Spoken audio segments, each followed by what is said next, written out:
Greetings. This is Newberg Mayor Rick Rogers. Today is Sunday, November 15th, 2020. This past week, we commemorated Veterans Day. These videos give me a chance to review history, and so here goes.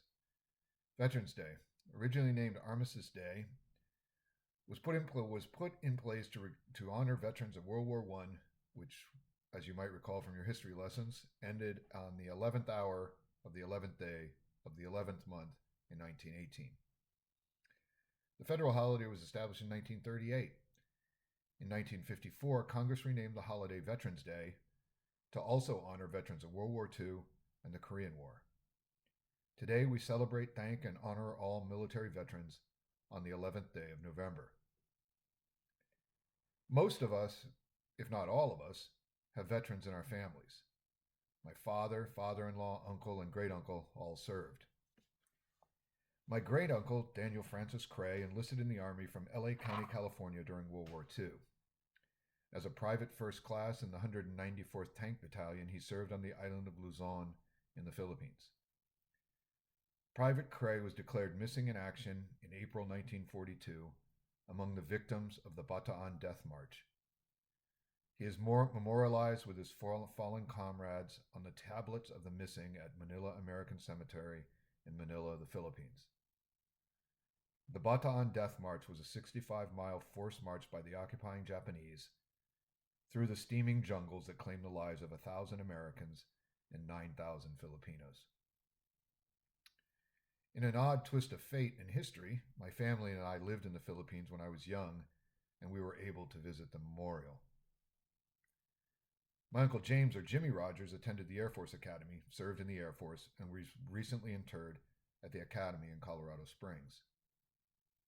My father-in-law, Dr. John or Jack Morris, served in the Army and was medically trained at Tripler Army Medical Center in Honolulu.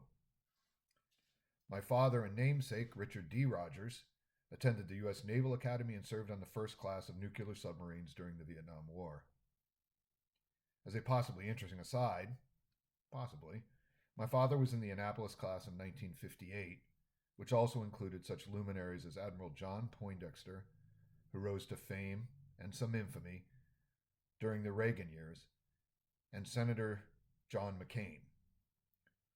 For the record, Poindexter was number 1 in the class, my father was 86th, and Senator John McCain was 894th of 899 midshipmen. My father passed away in June 2017 of pancreatic cancer. One side note, my father, 2 brothers, and 1 sister grew up in a small Ohio community, Norwalk, in Huron County, similar in size to Newberg. The military academies provided education for 2 of the 4 children of a school teacher and a car dealer. The other 2 found college through other routes. Military service is a historic part of my family, but again, in another twist of fate, or the luck of the draw, and I will admit a privileged upbringing, I was not called to military service.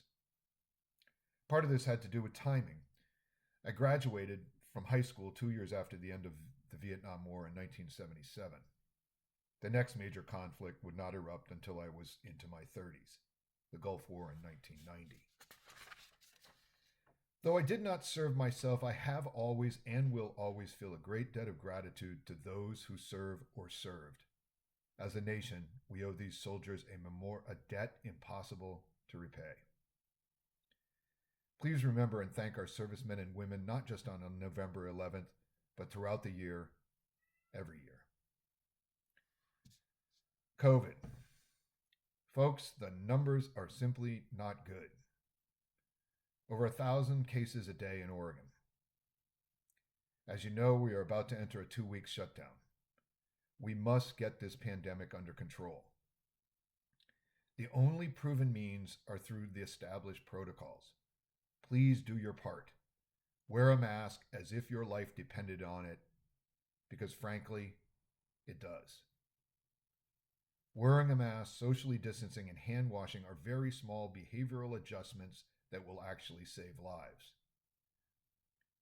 We want our businesses, schools, and houses of worship to reopen and stay open.